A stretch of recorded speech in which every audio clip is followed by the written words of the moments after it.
Նիկոլ Փաշինյանը բաց ուղիղ եթերի ռեժիմով այսօր ասաց, որ քները կարտահայտությունս համար սատկացնելու է, կզացնելու է ձեզ եւ մնացած բոլոր այն անդիմադիր, չնայած նաեւ այն ուժերին նա ասաց, որոնք նույնիսկ քարոզարշավ չեն անում եւ ընտրություններին չեն մասնակցում։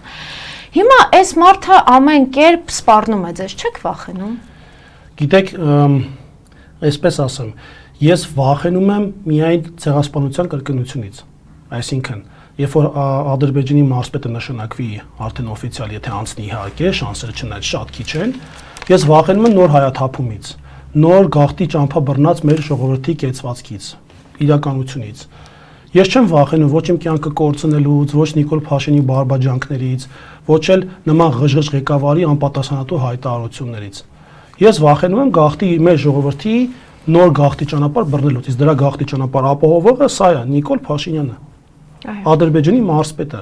Մեր ընտրությունը պետք է լինի, այս 26 թվականի ընտրությունները լինելու չլինելու ընտրություններ են։ Չեմ չափազանցնում, ամենայն անկեղծությամբ եմ ասում։ Կամ մենք, որտեղ մարդիկ հստակ խոսում են Ադրբեջանի հետ, տեսնում եք գրկախարվիճակում,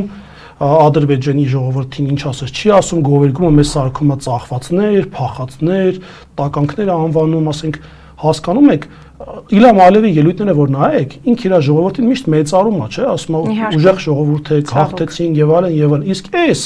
նվաստացնում է իր ժողովրդին։ Ուժեղ ղեկավարը մեզ պետք է իրական փոփոխություն, մարդիկ հոգներ են անցյալի քննարկումներից, նախկինների քննարկումից, անգամ Նիկոլ Փաշինյանն եմ նախկին արդեն համարում։ 8 տարի կառավել ինքը արդեն իսկ նախկին է։ 8 տարի ժամանակ ուներ փոփոխություն բերելու մեր երկրում, տնտեսական զարգացություն ապահովելու, սահմանները ամրացնելու, ինչ անում,